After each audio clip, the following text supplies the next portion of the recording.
Praise the Lord. सभी विश्वासी भाई बहनों को प्रभु यीशु मसीह में जय मसीह की। बाइबल शिक्षा चैनल पर आप सभी का स्वागत है। हमारे इस चैनल को देखने के लिए आप चैनल को सब्सक्राइब करें और बेल आइकन के ऑल बटन को ज़रूर दबाएं, तभी आपको हमारी आने वाली हर वीडियो का नोटिफिकेशन मिलता रहेगा। आज मैं आपके लिए बाइबल की पुस्तक से यूहन्ना अध्याय 2 का वचन 13 से 22 लेकर आई हूँ। मंदिर से व्यापारियों का निकाला जाना, यह एक गहरा अध्ययन है। तो चलिए भाइयों बहनों, हम वीडियो स्टार्ट करते हैं। बाइबल दर्शाती है यहाँ कि यह उस समय की बात है जब यहूदियों का फसह का पर्व निकट था और प्रभु यीशु मसीह उस समय यरूशलेम को गए। और जब प्रभु यीशु मसीह ने यरूशलेम के मंदिर में जाकर वहाँ पर बैल, भेड़ और कबूतर बेचने वालों और सराफों को बैठे हुए देखा, तब बाइबल स्पष्ट करती है कि तब प्रभु यीशु मसीह ने रस्सियों का कोड़ा बनाकर सब भेड़ों और बैलों को मंदिर से निकाल दिया और सराफों के पैसे बिखेर दिए और पीड़ों को उलट दिया और कबूतर बेचने वालों से कहा कि इन्हें यहाँ से ले जाओ। और फिर इसके पश्चात प्रभु यीशु मसीह ने कहा कि मेरे पिता के घर को व्यापार का घर मत बनाओ। और एक दृष्टांत में हम यह भी देखते हैं कि प्रभु यीशु मसीह ने यहाँ कहा कि मेरे पिता के घर को तुमने डाकुओं की खो बना दिया। यह घर केवल प्रार्थना का घर कहलाएगा। हालेलुया। मेरे प्रियो, सर्वप्रथम हम समझ लेंगे इस वचन को यहाँ कि जब प्रभु यीशु मसीह यरूशलेम के मंदिर में आए, तब उन्होंने वहाँ व्यापारियों को व्यापार करते हुए देखा। और फिर प्रभु यीशु मसीह ने रस्सियों का कोड़ा बनाकर भेड़ों को और बैलों को वहां से निकाला। तो पहली बात तो यह स्पष्ट हो जाती है यहाँ कि प्रभु यीशु मसीह ने वह रस्सियों का कोड़ा किसी मनुष्यों को मारने के लिए या घात करने के लिए नहीं, वरन बैलों और भेड़ों को वहां से भगाने और बाहर निकालने के लिए बनाया था। जिसने कि कुछ मसीह विरोधी लोग ऐसा कहते हैं कि प्रभु यीशु मसीह ने भी स्वयं लोगों पर कोड़े चलाए थे। नहीं मेरे प्रियो, यहाँ प्रभु ने किसी मनुष्य को कोड़ों से नहीं मारा, वरन बैलों को और भेड़ों को रस्सियों से बाहर निकाला था। और वहाँ प्रभु ने सर्राफों की पीढ़ियों को उलट दिया था और कबूतर बेचने वालों से कहा था कि इन्हें यहाँ से ले जाओ। तो यहाँ यह तो स्पष्ट हो जाता है भली प्रकार कि प्रभु यीशु मसीह ने कभी किसी मनुष्य को स्पर्श नहीं किया और ना ही उसकी कोई ताड़ना किसी भी इक्विपमेंट से या किसी भी कोड़े से नहीं किया, वरन उनके द्वारा किए गए उस व्यापार के कार्यों को प्रभु यीशु मसीह ने वहां नष्ट किया था। हालेलुया। तो यहाँ समझने का जो विषय है आज, वे यह है मेरे प्रियो कि प्रभु यीशु मसीह पापियों को नहीं, वरन उनके पाप को मिटाने व नष्ट करने ही पृथ्वी पर आए थे। वह नहीं चाहते कि कोई भी मनुष्य नरक में जाए, वरन मनुष्य का हृदय रूपी मंदिर परमेश्वर पिता का घर अर्थात उसकी आराधना और प्रार्थना का घर बने। यही प्रभु यीशु मसीह ने उस समय में मंदिर में भी प्रकट किया, जो कि सीधे सीधे स्पष्ट करता है कि जो परमेश्वर का मंदिर था उस समय में वह आराधना का स्थल था, जहाँ पर व्यापारियों ने व्यापार करना आरंभ कर दिया था। और इसीलिए प्रभु यीशु मसीह ने उन्हें उस घड़ी कहा कि तुमने मेरे पिता के घर को डाकू की खो बना दिया है।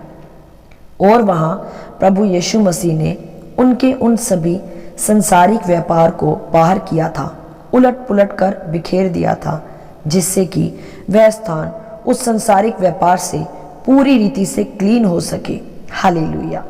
मेरे प्रियो, हमें समझना है इस वचन से एक विशेष गहरे भेद को, जो कि यह है कि आज परमेश्वर जहाँ रहना चाहता है वह है एक मनुष्य का हृदय, उसका शरीर।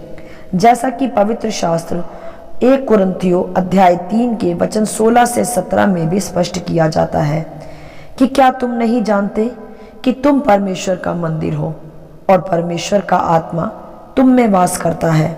और यदि कोई परमेश्वर के मंदिर को नाश करेगा तो परमेश्वर उसे नाश करेगा, क्योंकि परमेश्वर का मंदिर पवित्र है और वह तुम हो। हालेलुया। तो मेरे प्रियो, यहाँ पूरी तरह से स्पष्ट हो जाता है कि परमेश्वर का मंदिर आज स्वयं मनुष्य है। और जब मनुष्य उसे डाकुओं की खो अर्थात नशे के, व्यभिचार के, निंदा के, बुराई के और संसारिक लोभ लालसाओं के और घृणित मूर्ति पूजा के पाप से भर देता है, अर्थात उसे नाश करता है, तो फिर परमेश्वर खुद उतरकर उस राज्य का जो परमेश्वर के विरोध में है अंत करता है। अर्थात मेरे प्रियो, उसके उस पाप के स्वभाव को परमेश्वर स्वयं बाहर निकालता है और उसे उलट पुलट करता तथा परमेश्वर के मंदिर को अर्थात मनुष्य के हृदय को स्वच्छ करता है और अपने लहू से धोकर उसे फिर से प्रार्थना का घर, आराधना का घर बनाता है। हालेलुया। जैसा वह हम मसीहों के जीवन में भी करता आया है। जब तक मेरे प्रियो हमने सच्चे परमेश्वर को नहीं जाना था, नहीं पहचाना था, तब तक हम भी पाप की गुलामी में दिन बिताते थे, जिसमें चोरी, झूठ बोलना, नशा करना, व्यभिचार करना, निंदा और बुराइयां करना, सब प्रकार के पाप शामिल थे। अर्थात हमारा हृदय डाकुओं की खो था। परंतु मेरे प्रियो, जब प्रभु यीशु ने वहां पर अपना स्थान लिया, तब प्रभु ने उस शैतान के व्यापार का, उसके स्वभाव का अंत किया और उसे मनुष्य के हृदय से बाहर किया और फिर से मनुष्य का हृदय प्रार्थना का घर बना। यही उस समय में यरूशलेम के मंदिर में भी प्रभु यीशु ने किया था। हालेलुया। इस पर आगे हम देख सकते हैं कि वहां जो यहूदी समाज था, वह यह सब देखकर उन्होंने प्रभु यीशु से कहा कि तू जो यह करता है तो हमें कौन सा चिन्ह दिखाता है। तब प्रभु यीशु मसीह ने उनसे वहां कहा कि इस मंदिर को ढा दो और मैं इसे 3 दिन में खड़ा कर दूंगा। इस पर यहूदियों ने प्रभु यीशु मसीह से कहा कि इसे बनाने में तो पूरे 46 वर्ष लगे हैं और तू कहता है कि तू इसे 3 दिन में बना देगा। परंतु मेरे प्रियो, वह नहीं जानते थे कि प्रभु यीशु मसीह उस समय अपनी देह के विषय बात कर रहे थे, क्योंकि प्रभु यीशु मसीह समस्त मानव जाति के लिए अर्थात उनके पापों के लिए मारे गए, गाड़े गए और तीसरे दिन फिर जी उठे और जो अब उस पर विश्वास करते हैं, स्वयं प्रभु उनके हृदय रूपी मंदिर में वास करते हैं। तो मेरे प्रियो, हुआ ना 3 दिन में ही मंदिर का निर्माण, जो मंदिर स्वयं प्रभु यीशु मसीह है।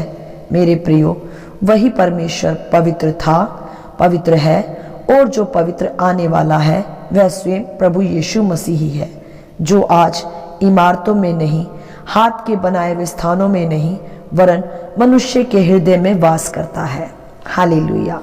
तो मेरे प्रियो, हमें समझना है इस संपूर्ण अध्याय से एक विशेष बात को कि आज फिर से प्रभु हमें स्मरण कराते हैं कि हमारा शरीर ही परमेश्वर का पवित्र मंदिर है और हम उसे डाकुओं की खो अर्थात पाप का, शैतान के व्यापार करने का स्थान ना बनाएं। यदि आज भी हम परमेश्वर के प्रार्थना स्थल में पाप को स्थान देते हैं, संसार की समस्त बुराइयों को, लोभ लालसाओं को रहने देते हैं, तो फिर मजबूरन प्रभु को रस्सियों का कोड़ा बनाकर उन्हें हम में से बाहर करना होगा, जिस कारण मेरे प्रियो थोड़ा बहुत कष्ट हमें सहना भी पड़ सकता है। जैसे उन व्यापारियों को भी थोड़ा कष्ट सहना पड़ा जब उनका व्यापार परमेश्वर ने वहां बंद करा दिया। उसी प्रकार मेरे प्रियो, जब मनुष्य के अंदर से परमेश्वर उसके पुराने पाप के स्वभाव को, जो पीढ़ियों से उसमें चला आता है, जब परमेश्वर उसे बाहर करता या उनसे अलग करता है, तो हर एक मनुष्य को उसे छोड़ने में थोड़ी बहुत तकलीफ होती है, क्योंकि वह उसके जन्म का स्वभाव व पाप होता है जिसका उसने पालन पोषण किया होता है। परंतु मेरे प्रियो, स्मरण रखें कि वह पाप मनुष्य की देह के लिए, वह स्वभाव मनुष्य की देह के लिए परमेश्वर ने नहीं बनाया था। मनुष्य की देह के लिए तो परमेश्वर ने प्रार्थना, आराधना और पिता से एक उत्तम संगति को ही बनाया है, जिसे ठीक करने ही प्रभु यीशु मसीह मनुष्य के हृदय में आया और उस घड़ी उस मंदिर में भी आया था। हालेलुया। तो मेरे प्रियो, परमेश्वर इस वचन से आज हमें स्मरण कराते हैं कि हमारा शरीर ही परमेश्वर का वह मंदिर है जिसमें स्वयं परमेश्वर वास करता है और यह एक प्रार्थना का घर है। इसे हम डाकुओं की खो अर्थात पाप की खो ना बनाएं, ना ही कोई संसारिक स्वभाव को, बुरी लालसाओं को और ना ही किसी भी प्रकार के नशे और व्यभिचार और अंधकार की ताकतों को इनमें स्थान ही लेने दें, क्योंकि परमेश्वर को यह नहीं भाता कि परमेश्वर का मंदिर डाकुओं की खो अर्थात पाप का व्यापार बने, शैतान का स्थान बने। मेरे प्रियो, जब जब परमेश्वर इस पाप को देखता है तो वह क्रोधित होता है और वह नहीं चाहता कि मनुष्य इस पाप के द्वारा नाश हो, क्योंकि मनुष्य उसकी एक उत्तम रचना है जो कि प्रार्थना और आराधना और पिता की संगति के लिए ही रची गई है। तो इसे पाप का स्थान ना देने दे, नहीं तो परमेश्वर स्वयं उतरकर उस पाप के स्थान से हमें अलग करता है। उन सब बातों से जो परमेश्वर के विरोध में होती है, परमेश्वर उन्हें हमसे अलग करता है, जिस कारण कभी कभी हमें थोड़ा कष्ट उठाना पड़ता है। लेकिन उसके लिए वचन कहता है, परमेश्वर से प्रेम करने वालों के लिए सब बातें मिलकर अंत में भलाई को ही उत्पन्न करती है। और मेरे प्रियो, भलाई यही है कि हम अनंत काल तक परमेश्वर के राज्य में प्रवेश करें और परमेश्वर को अपने भीतर रहने का एक उत्तम स्थान दें, क्योंकि जहाँ परमेश्वर रहता है वहाँ कोई दुख, बीमारी, चिंता या निराशा और शैतान के राज्य का वास नहीं हो सकता। तो मेरे प्रियो, आज ही अपने हृदय रूपी मंदिर को प्रभु यीशु के वचनों के द्वारा साफ करें, स्वच्छ करें और इसे एक प्रार्थना का घर बनाएं, जिसमें स्वयं परमेश्वर आकर वास कर सके और आपका जीवन एक आशीषित जीवन के रूप में बदल सके। हालेलुया। आशा करती हूँ इस अध्याय का संक्षिप्त विवरण आप सभी को समझ में आया होगा। प्रभु आपको अपनी पवित्र आत्मा की भरपूरी से सदा भरता रहे। यदि आप चाहते हैं कि दूसरे भी इसे सुनकर आशीष पाएं, तो आप दूसरों के साथ भी इसे शेयर कर सकते हैं, क्योंकि हमारे प्रभु यीशु मसीह की यही इच्छा है। आमीन and God bless you all.